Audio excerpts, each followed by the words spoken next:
Welcome to Vedanta coaching academy Sundarnagar. My name is Sapna Chauhan. हम लोग साथ में कवर कर रहे हैं हमारी ज्योग्राफी। तो ज्योग्राफी में जो हमारा आज का लेक्चर होने वाला है उसमें हम देखने वाले हैं इन जनरल मिनरल्स को, और मिनरल की जो इंडिया में डिस्ट्रीब्यूशन है उसको हम स्टडी करेंगे। जब हम मिनरल्स की बात कर रहे हैं तो हम उनको तीन कैटेगरी में बेसिकली देखते हैं। पहला आता है मेटेलिक, फिर आता है नॉन मेटेलिक, फिर आता है एनर्जी मिनरल्स।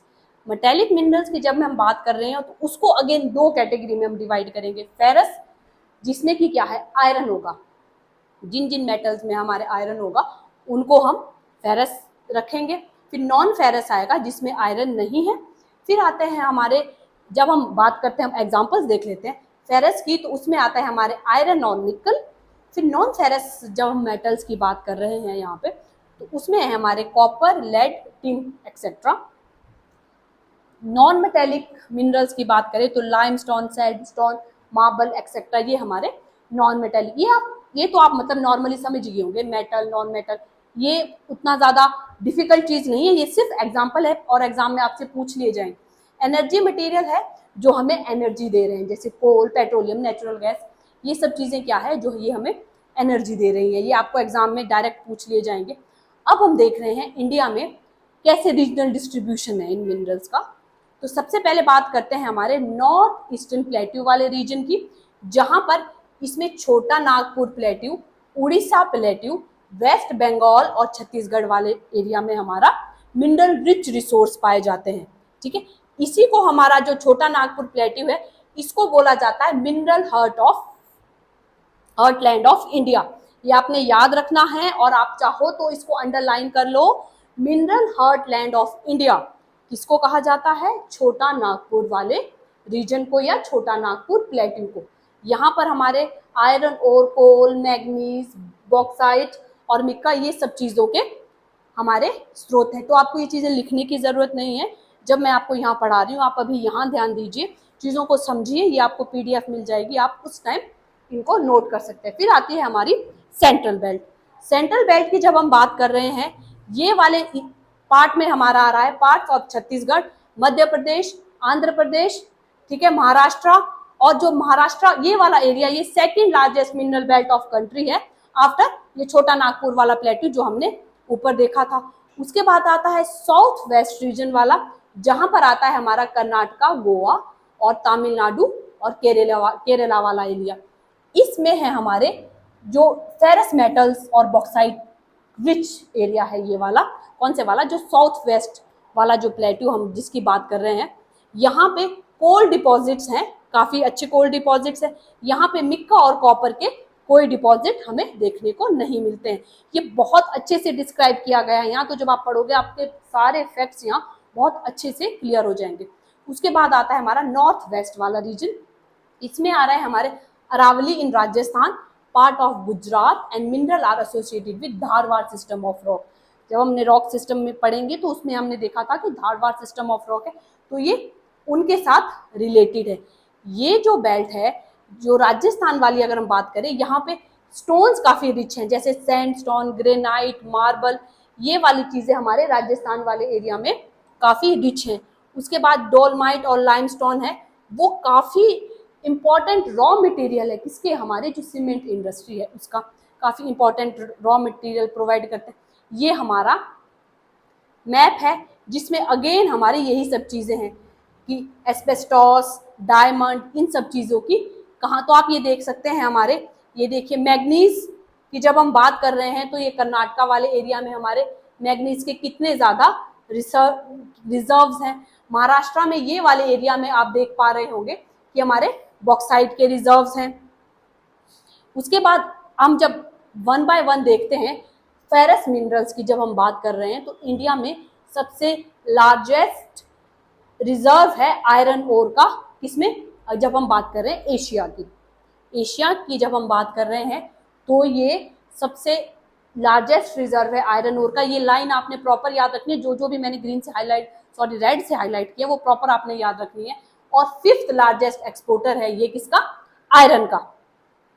ये देखिए हमने यहाँ प्रॉपर मैप की हेल्प में बनाया है कि आयरन और फील्ड्स हमारी कहाँ कहाँ पर पाई जा रही। अब जब हम आयरन और बार बार बोल रहे हैं, एग्जाम में आपसे डायरेक्टली पूछ लिया जाएगा कि आयरन और कौन कौन से होते हैं, hematite, magnetite, limonite and siderite, ये हमारे आयरन ओर है।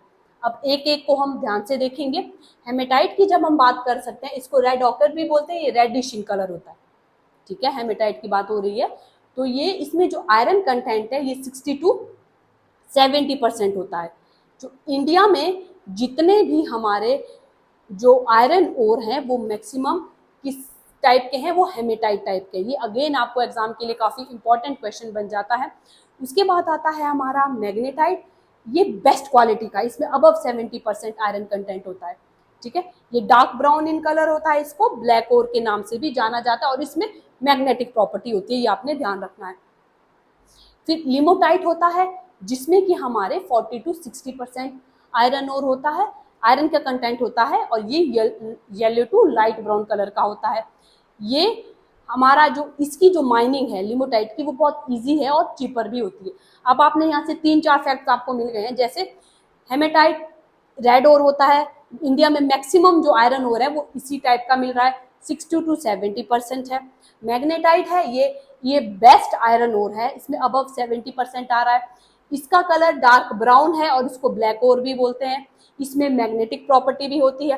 फिर लिमोटाइट की बात कर रहे हैं हम, जो कि येलो और लाइट ब्राउन कलर का होता है, इसमें जो हमारा आयरन का कंसंट्रेशन है वो 40 to 60% है।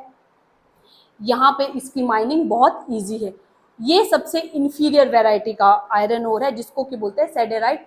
ये इसमें सिर्फ 20 से 40% ही आयरन होता है। इसका दूसरा नाम क्या है? Iron carbonate. ये आपको एग्जाम में पूछ लिया जाएगा कि आयरन कार्बोनेट किसको बोलते हैं, तो आयरन कार्बोनेट हमारे बोलते हैं सिडेराइट को।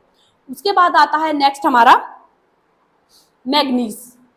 मैग्नीज की जब हम बात कर रहे हैं तो वर्ल्ड का 5th लार्जेस्ट प्रोड्यूसर है इंडिया मैग्नीज में, और 2nd largest ore reserve in the world after Zimbabwe, ठीक है। जिम्बाब्वे के बाद 2nd लार्जेस्ट आयरन मैग्नीज के ओर रिजर्व्स हैं और 5th लार्जेस्ट प्रोड्यूसर्स हैं। अब बात कर रहे हैं जब हम मैग्नीज की, तो एक बार कर लेते हैं कि इसका यूज काय में होता है। तो ये ब्लैक कलर का आयरन की तरह दिखने वाला मेटल होता है और इसको स्मेल्टिंग ऑफ आयरन ओर में इसकी यूज किया जाता है। इसको फेरस अलॉय, ठीक है, जो आयरन के जो अलॉयज बनते हैं उनकी मैन्युफैक्चरिंग में भी इसका यूज किया जाता है। ब्लीचिंग पाउडर, इंसेक्टिसाइड, ठीक है, glaze pottery, matches, batteries, china clay, इन सबको बनाने में भी मैग्नीज का यूज किया जाता है। तो ये वाला जो लाइन है, ये वाली चीजें जो यूजेस है मैग्नीज की, ये भी आपने याद रखनी है, एग्जाम में आपसे ये भी पूछ लिया जाएगा। अब अगर इसका डिस्ट्रीब्यूशन हम देख रहे हैं ना, तो डिस्ट्रीब्यूशन में ये धारवाड़ सिस्टम से इसको एसोसिएट किया जाता है। तो ओडिशा इसका जो है हमारा लीडिंग प्रोड्यूसर है मैग्नीज का।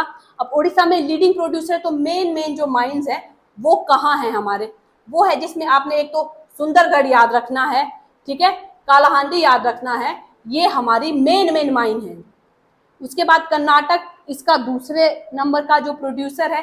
यहाँ पे भी हमारी जैसे बेलगाम, नॉर्थ कैनार, चिकमंगलूर, वहाँ पे हमारी मैग्नीज की माइंस हैं।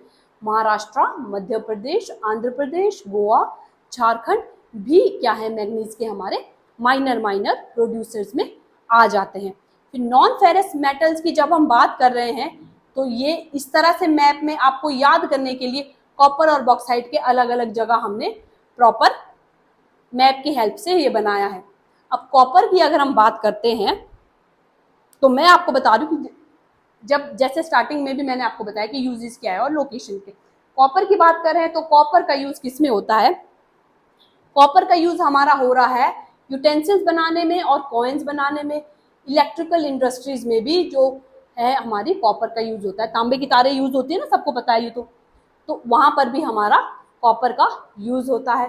अब इसके जो लोकेशन है झारखंड में सिंहभूम डिस्ट्रिक्ट, मध्य प्रदेश के बालघाट वाला रीजन, झुंझुनू रीजन और अलवार डिस्ट्रिक्ट वाला रीजन हमारा राजस्थान का कॉपर रिच रीजन है। फिर बॉक्साइट की अगर हम बात करें तो बॉक्साइट का जो इसकी तो प्रॉपर्टीज ही बहुत ज्यादा है ना, कि लाइटनेस, स्ट्रेंथ, मेलिएबिलिटी, डक्टिलिटी और हीट कंडक्टिविटी की वजह से इसका यूज होता है और इसका काम दूसरा क्या, एल्यूमिनियम अलॉय बनाने में भी होता है। अब ये कहाँ होता है, ये होता है हमारे कालिंदी एंड संबलपुर उड़ीसा में, झारखंड, गुजरात, छत्तीसगढ़, मध्य प्रदेश, महाराष्ट्र वाले एरिया में, भावनगर, जामनगर गुजरात में, छत्तीसगढ़ के जो है जो बॉक्साइट डिपॉजिट्स हैं हमारे, वो अमरकंटक प्लेट्यू में पाए जाते हैं। उसके बाद आता है हमारा लेड, जो कि अकर होता है एज अ क्यूबिक सल्फाइड। ये आपने अगेन याद रखना है, जिसको कि हम बोलते हैं गैलेना। कई बार आपको यही पूछ लिया जाता है कि गैलेना क्या होता है। ये हमारा लेड इस फॉर्म में अकर करता है। उसके बाद इसके इंडिया में कहाँ कहाँ इसका रिजर्व है, तो इंडिया में हिमालयास, तमिलनाडु, राजस्थान, आंध्र प्रदेश और झारखंड में इसके रिजर्व पाए जाते हैं। उसके बाद राजस्थान इसका लीडिंग प्रोड्यूसर है, किसका, लेड का। ये भी कई बार पूछ ले जाते हैं कि कोई भी एक पर्टिकुलर स्टेट अगर किसी का लीडिंग प्रोड्यूसर है ना, वो भी आपसे एग्जाम में पूछ लिया जाएगा। उसके बाद 75% of Indian requirement are met by import. ठीक है, इतना ज्यादा प्रोडक्शन हमारे यहाँ नहीं हो रहा है। 75% जो रिक्वायरमेंट है वो स्टिल अभी भी हमारे इंपोर्ट से हो रही है। पर वो इंपोर्ट कहाँ कहाँ से किया जा रहा है, ये भी अगेन आपने ध्यान रखना है। कहाँ से, ऑस्ट्रेलिया, कनाडा और म्यांमार से। फिर नेक्स्ट आता है हमारा जिंक।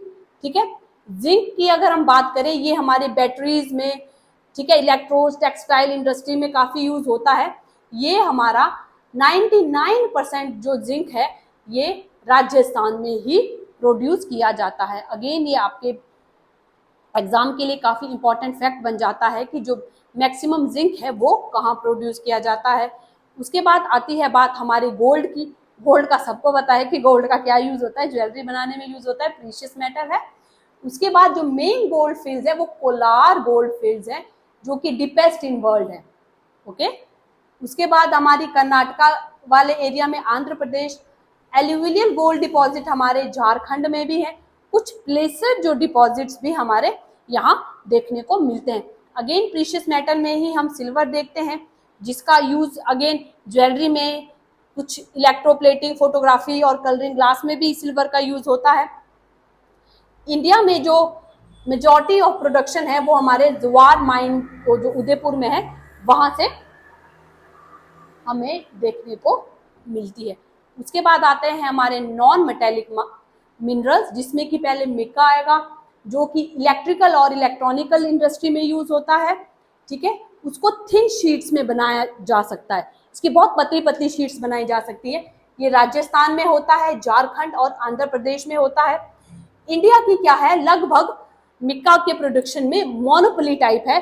ये 60% ऑफ वर्ल्ड का टोटल प्रोडक्शन क्या क्या है हमारे इंडिया में प्रोड्यूस होता है। तो अगेन ये पॉइंट भी हमारे लिए एग्जाम पॉइंट ऑफ व्यू से इंपॉर्टेंट हो जाता है, एग्जाम में ये भी पूछा जा सकता है। उसके बाद आता है हमारा लाइमस्टोन, जो कि सीमेंट इंडस्ट्री में, आयरन इंडस्ट्री में, स्टील इंडस्ट्री में और केमिकल इंडस्ट्री में यूज होता है। ये कहाँ कहाँ हमारा यूज हो रहा है, हमारे मध्य प्रदेश, राजस्थान, आंध्र प्रदेश, छत्तीसगढ़, तमिलनाडु वाले एरिया में। और मध्य प्रदेश जो है इसका सबसे बड़ा प्रोड्यूसर है। फिर डोलमाइट है। डोलमाइट का क्या है, ये हमारा लाइमस्टोन से, लाइमस्टोन में जब 10% ज्यादा मैग्नीशियम मिल जाता है तब हम उसको बोलेंगे कि वो डोलमाइट है। अब ये उड़ीसा इसका हमारा लार्जेस्ट प्रोड्यूसर है, जिसका यूज, इसका मैक्सिमम हमारा क्या बोलते हैं, मेटलर्जी में होता है। जब हम मेटल्स को रिफाइन कर रहे हैं ना, मेटल्स को अलग कर रहे हैं, वहां पे इसका यूज हो रहा है। ओडिशा, छत्तीसगढ़, आंध्र प्रदेश, झारखंड, राजस्थान, कर्नाटक, ये इसके कुछ मेजर प्रोड्यूसर्स हैं। फिर एटॉमिक मिनरल्स की जब हम बात करते हैं तो उनमें बात आती है हमारे यूरेनियम और थोरियम की। ये हमारे यूरेनियम के डिपॉजिट सिंहभूम हजारीबाग में है, जो कि झारखंड में है, गया में है जो बिहार डिस्ट्रिक्ट में है। ठीक है, उसके बाद हमारे लार्जेस्ट सोर्स जो यूरेनियम के हैं वो मोनोजाइट से क्या होते, सैंड होती है। ये आपने अगेन याद रखना है कि जो लार्जेस्ट सोर्स ऑफ यूरेनियम है वो क्या है। उसके बाद हम बात करते हैं थोरियम की। ये भी मोनोजाइट स्टोन से ही निकलता है, जिसमें कि 10% ऑफ थोरियम पाया जाता है।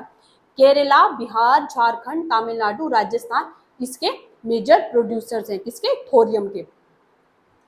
अब इंडिया में कितना 2% हमारा यूरेनियम का रिजर्व है। एनर्जी रिजर्व की अगर हम बात करें तो एनर्जी रिजर्व में conventional and non renewable energy को हम देखेंगे, कन्वेंशनल एंड रिन्यूएबल एनर्जी को देखेंगे। अब दूसरी तरफ आ रहा है, ये कन्वेंशनल सोर्स है, फिर नॉन कन्वेंशनल सोर्स, ठीक है। अब conventional non renewable energy, non renewable आप समझते हैं ना, जिनको रिन्यू नहीं किया जा सकता, कि लाइक आप ये सोचो हमारा फोन बैटरी से चलता है, बैटरी खत्म हो जाएगी तो हम उसको दोबारा चार्ज कर सकते हैं। अब कोयला एक बार जल जाएगा, उसका ऐश बन जाएगा, उसको दोबारा हम यूज नहीं कर सकते। तो नॉन रिन्यूएबल सोर्स में क्या आते हैं हमारे, कोल, ऑयल, नेचुरल गैस, ये सब, या फॉसिल, जितने भी हमारे फॉसिल फ्यूल्स है ना, वो नॉन रिन्यूएबल सोर्सेज में आते हैं। अगेन आपको एग्जाम में यही चीज डायरेक्टली पूछ ली जाएगी कि non renewable sources of energy क्या हैं, जिनको अब आप नाम से याद रखना है, नॉन रिन्यूएबल, जिनको आप रिन्यू नहीं कर सकते हैं, जो आपने एक बार यूज कर दिया वो खत्म हो जाएगा। फिर कन्वेंशनल और रिन्यूएबल सोर्सेज में ऑफ एनर्जी में क्या आ रहे हैं हमारे, कैटल डंग, वेजिटेबल वेस्ट, ये सब क्या है हमारे। फिर नॉन कन्वेंशनल, उसमें सोलर एनर्जी रिन्यूएबल सोर्स में आ रहे हैं हमारे, hydro power, wind energy, nuclear energy, hydro energy, geothermal, biogas, tidal energy, biofuel. अब इनके सोर्सेज हमारे, ये देखिए इस तरह से यहाँ पे टॉप प्रॉपर हमने लिखे। अब कोल के डिफरेंट फॉर्म में होगा कोल, ये आपने अगेन याद रखना, जैसे आयरन का याद रखा था ना, कोल का भी वैसे याद रखना। पीट, लिग्नाइट, बिटुमिनस, एंथ्रासाइट, ये 4 इंपॉर्टेंट है। इसमें कार्बन कंटेंट इंपॉर्टेंट होता है कोल के केस में। पीट में जो क्या है, लेस देन 40% कार्बन कंटेंट होता है, इसकी हीट कैपेसिटी काफी लो होती है और ये इंडस्ट्रियल फ्यूल के रूप में काम किया जाता है। ये नेक्स्ट स्टेज में हमारा लिग्नाइट आएगा, इसको ब्राउन कोल बोला जाता है, ठीक है। उसके बाद इसमें कार्बन का जो कंटेंट है वो 40 to 60% है। ये इंडिया में क्या है हमारा, लिग्नाइट टाइप का जो कोल है वो पाया जाता है राजस्थान, तमिलनाडु, आसाम एंड जम्मू कश्मीर स्टेट में। फिर बिटुमिनस है, जिसमें 60 to 80% कार्बन कंटेंट है, ये पाया जाता है हमारा झारखंड, उड़ीसा, वेस्ट बंगाल, मध्य प्रदेश और छत्तीसगढ़ में। ये वाला जो आयरन और स्टील इंडस्ट्री में इसका यूज होता है। फिर आता है हमारा एंथ्रेसाइट, ये हार्डेस्ट और बेस्ट क्वालिटी कोल होता है। कई बार एग्जाम में आपसे डायरेक्ट यही क्वेश्चन पूछ लिया जाएगा कि हार्डेस्ट और बेस्ट क्वालिटी कोल कौन सा है, जिसमें 80 to 90% हमारा कार्बन पाया जाता है। ये सिर्फ जम्मू कश्मीर में हमारा बहुत स्मॉल क्वांटिटी में पाया जाता है। उसके बाद इंडिया के कुछ इंपॉर्टेंट कोल रीजन्स की जब हम बात करेंगे तो दामोदर वैली, झारखंड कोल बेल्ट, ठीक है, रानीगंज, झारिया, बोकारो, ये सब हमारे इंपॉर्टेंट कोल बेल्ट्स है। उसके बाद आता है हमारा पेट्रोलियम,